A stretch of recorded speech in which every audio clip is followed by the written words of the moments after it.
আমের এই মরশুমে সকলের বাড়িতেই এখন অনেক অনেক আম আসছে। আমের বিভিন্ন রকম রেসিপিও আমরা ট্রাই করছি, তাহলে ম্যাঙ্গো কেক কেন হবে না?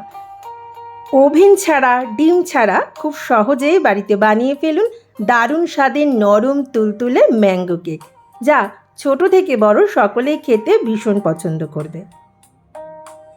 নমস্কার বন্ধুরা, আমি মৌমিতা। আপনারা দেখছেন মৌমিতার রান্নাবাটি। আজকে আমি আপনাদের সাথে দারুণ স্বাদের নরম তুলতুলে ম্যাঙ্গো কেক রেসিপি শেয়ার করব। ডিম ছাড়া, ওভেন ছাড়া গ্যাসের চুলাতেই আপনারা সহজেই এই কেক বানিয়ে নিতে পারবেন।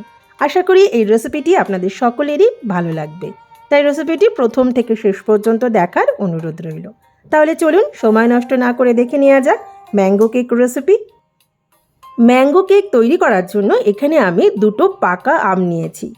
আপনারা আপনাদের পছন্দ মতো যে কোনো আম নিয়ে নিতে পারেন, তবে চেষ্টা করবেন যে আম নেবেন সে আমটা যেন খুব মিষ্টি হয়। এই যে প্রথমে আমি আমটা কেটে আমের পাল্প বার করে নেব, আর চেষ্টা করবেন যে আমের আঁশ থাকে সেই আমটা অ্যাভয়েড করার, না হলে পরে আবার ছেঁকে নিতে হবে। এই যে আমি এভাবে আমের পাল্পটা একটা মিক্সিং জারের মধ্যে নিয়ে নিয়েছি। দিয়ে দিচ্ছি 2 টেবিল চামচ চিনি, তবে আপনারা কেমন মিষ্টি খেতে পছন্দ করেন সেই পরিমাণ বুঝে চিনিটা কম বেশি করে নেবেন। একই সাথে আমি দিয়ে দিচ্ছি 1/4 কাপ সাদা তেল।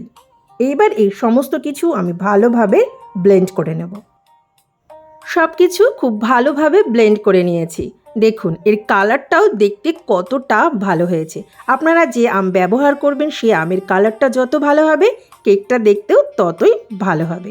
দেখুন এর মধ্যে কিন্তু কোনো আঁশ নেই, তবে যদি কোনো আঁশ থাকে আপনারা ছেঁকে নেবেন। এই কেক টিনটার মধ্যে আমি কেক বেক করব, সেজন্য এখানে সামান্য সাদা তেল খুব ভালোভাবে ব্রাশ করে নিচ্ছি। এই কাজটা অবশ্যই করে নিতে হবে। সাদা তেল ভালোভাবে ব্রাশ করে নিয়েছি। এর উপরে এবার আমি দিয়ে দিচ্ছি একটা বেকিং পেপার। তবে আপনাদের কাছে যদি বেকিং পেপার না থাকে সেক্ষেত্রে আপনারা সামান্য ময়দাও ছড়িয়ে দিতে পারেন। বেকিং পেপার ভালোভাবে লাগিয়ে নিয়েছি। এবার বেকিং পেপারের ওপর দিয়েও সামান্য সাদা তেল ভালোভাবে ব্রাশ করে নিচ্ছি। এতে কেক মোল্ড আউট করতে সুবিধা হবে। কেক তৈরির জন্য কেক মোল্ডটা রেডি। আমের পাল্প, তেল আর চিনির মিশ্রণটা আমি একটা পাত্রের মধ্যে নিয়ে নিয়েছি। আমের এই মিশ্রণের মধ্যে এবার কেকের শুকনো উপকরণগুলো মিশিয়ে নেব। প্রথমেই নিয়ে নিচ্ছি এখানে মেজারমেন্ট কাপের 1 কাপ ময়দা। প্রথমেই ময়দা ভালোভাবে চেলে নেব। ময়দা ভালোভাবে চেলে নিয়েছি। এবার আমের মিশ্রণের সাথে ময়দা ভালোভাবে মিশিয়ে নেব। ময়দা ভালোভাবে মিশিয়ে নিয়েছি, কিন্তু মিশ্রণটা অনেক বেশি ঘন মনে হচ্ছে, সেজন্য এখানে আমি নিয়ে নিয়েছি 1/4 কাপ দুধ। তবে দুধটা একবারে দেব না, অল্প অল্প করে দুধ দিয়ে এর সাথে ভালোভাবে মিশিয়ে নেব। এই দুধটা জ্বালিয়ে ঠান্ডা করে রাখা ছিল। আমি এখানে 1/4 কাপ দুধ নিয়েছিলাম, তার মধ্যে 1.5 টেবিল চামচ দুধ ব্যবহার করেছি। আর দুধ এখানে লাগবে না। সমস্ত কিছু খুব ভালোভাবে মিশিয়ে নিয়েছি। এবার বাকি উপকরণগুলো মিশিয়ে নেব। প্রথমে দিয়ে দিচ্ছি এখানে 1 চা চামচ বেকিং পাউডার, দিয়ে দিচ্ছি 1/2 চা চামচ বেকিং সোডা, দিয়ে দিচ্ছি 1 চা চামচ ভ্যানিলা এসেন্স। এবার সব কিছু খুব ভালোভাবে মিশিয়ে নেব। তবে খুব বেশি সময় নষ্ট করা যাবে না, তার কারণ বেকিং পাউডার, বেকিং সোডা দেওয়া হয়ে গেছে। শুধুমাত্র সমস্ত জিনিস একসাথে মিশিয়ে নেব। সব কিছু খুব ভালোভাবে মিশিয়ে নিয়েছি। দেখুন কেক তৈরির জন্য ব্যাটারটা একদম তৈরি। এবার এখানে আমি দিয়ে দিচ্ছি বেশ কিছুটা টুটি ফ্রুটি। তবে এটা পুরোপুরি অপশনাল, আপনাদের হাতের কাছে না থাকলে নাও দিতে পারেন। এমনিতেই ম্যাঙ্গো কেক খেতে দারুণ হয়, সেখানে টুটি ফুটি দেওয়ার কোনো প্রয়োজন পড়ে না। টুটি ফুটি দিয়েও সব কিছু খুব ভালোভাবে মিশিয়ে নিয়েছি। এবার আর দেরি না করে আগে থেকে সাদা তেল আর বেকিং পেপার দিয়ে রেডি করে রাখা মোল্ডের মধ্যে কেকের এই মিশ্রণটাকে ঢেলে দিচ্ছি। পাকা আম দিয়ে তৈরি এই কেক খেতে দারুণ হয়। ছোট থেকে বড় সকলেই খেতে ভীষণ পছন্দ করবে। আপনারা বাড়িতে একবার এই রেসিপি ট্রাই করে দেখতেই পারেন। কেক মোল্ডের মধ্যে কেকের মিশ্রণটা ঢেলে দিয়েছি। এবার এই মোল্ডটাকে ভালোভাবে একটু ট্যাপ করে দিতে হবে, যাতে এর মধ্যে কোনো এয়ার বাবল না থাকে। এবার এর ওপর দিয়ে দিচ্ছি বেশ কিছুটা টুটি ফুটি। এটা একটু দেখতে ভালো লাগার জন্য, আপনারা চাইলে নাও দিতে পারেন। আমি এখানে দিয়ে দিচ্ছি আরও কিছুটা আমন্ড কুচি। এখানে আপনারা আপনাদের পছন্দ মতো যে কোনো ড্রাই ফ্রুটস ব্যবহার করতে পারেন। পেস্তা কুচি দিলেও ভালো হয়, তার কারণ আমের সাথে পেস্তার ফ্লেভারটা দারুণ যায়। কেক মোল্ডটা বেক করার জন্য তৈরি। আগেই বলেছি যে কেকটা গ্যাসের চুলাতেই করব, সেজন্য গ্যাসে একটা পাত্র বসিয়ে তার মধ্যে কিছুটা বালি দিয়ে গ্যাসটা অন করে আধ ঘন্টা আগে এটাকে প্রিহিট করে নিয়েছি। এবার কেকের মোল্ডটাকে খুব সাবধানে এই পাত্রের মধ্যে বসিয়ে দিয়েছি। কাজটাকে একটু সাবধানে করতে হবে, তার কারণ এটা ভীষণ গরম।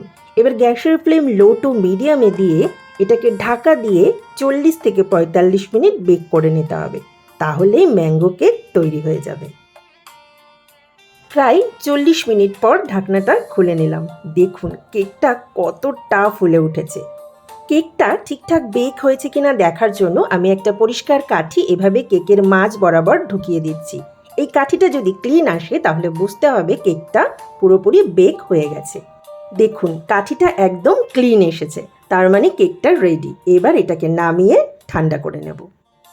গ্যাসের চুলা থেকে নামিয়ে কেক মোল্ড ঠান্ডা করে নিয়েছি। এবার এই কেক মোল্ড আউট করে নেব। তবে গরম অবস্থাতে কখনোই কেক মোল্ড আউট করতে যাবেন না, তাহলে কেক ভেঙে যেতে পারে। কেক গ্যাসের চুলা থেকে নামিয়ে ঠান্ডা করে তবেই মোল্ড আউট করবেন। দেখুন কত সুন্দরভাবে কেকটা মোল্ড আউট হয়ে গেছে। এবার এই বেকিং পেপারটাকে খুলে নিচ্ছি। কেক মোল্ড আউট করে নিয়েছি। দেখুন কেকটা দেখতে কতটা সুন্দর হয়েছে। আমি আপনাদের একটু দেখাচ্ছি, দেখুন। আশা করি আপনারা বুঝতেই পারছেন যে কেকটা কতটা নরম তুলতুলে হয়েছে। আম দিয়ে তৈরি এই কেক দেখতে যতটা সুন্দর, খেতে তার চেয়ে হাজার হাজার গুণ বেশি ভালো হয়। আমি আপনাদের কেকটা একটু কেটে দেখাচ্ছি যে এর ভেতরটাও কতটা সুন্দর হয়েছে। আশা করি কেকটা কাটা দেখে আপনারা বুঝতে পারছেন যে কেকটা কতটা সফট হয়েছে। তাহলে দেখলেন তো বন্ধুরা, কত সহজে আমরা বাড়িতে সামান্য কয়েকটি উপকরণ দিয়ে ওভেন ছাড়া, ডিম ছাড়া এরকম দারুণ স্বাদের ম্যাঙ্গো কেক তৈরি করে নিতে পারি, যা স্বাদে গন্ধে বাজারের ম্যাঙ্গো কেকের তুলনায় হাজার হাজার গুণ বেশি ভালো। তাহলে বন্ধুরা, এই রেসিপিটি যদি আপনাদের ভালো লেগে থাকে অবশ্যই লাইক, কমেন্ট, শেয়ার আর চ্যানেলটি সাবস্ক্রাইব করে আমার পাশে থাকবেন। আর হ্যাঁ, পাশে থাকা বেল আইকনটি প্রেস করে অল অপশনটি অবশ্যই অন করে রাখবেন, তাহলে আমি যখনই নতুন কোনো রেসিপি আপলোড করব সাথে সাথে আপনাদের কাছে নোটিফিকেশন চলে যাবে। আমি আপনাদের একটু সামনে থেকে নিয়ে দেখাচ্ছি। দেখুন কেকটা দেখতে কতটা সুন্দর হয়েছে, আর দেখুন কতটা নরম তুলতুলে হয়েছে। তাহলে আর দেরি কেন, আজই বানিয়ে নিন এই ম্যাঙ্গো কেক রেসিপি আর সকলে মিলে এনজয় করুন। ধন্যবাদ।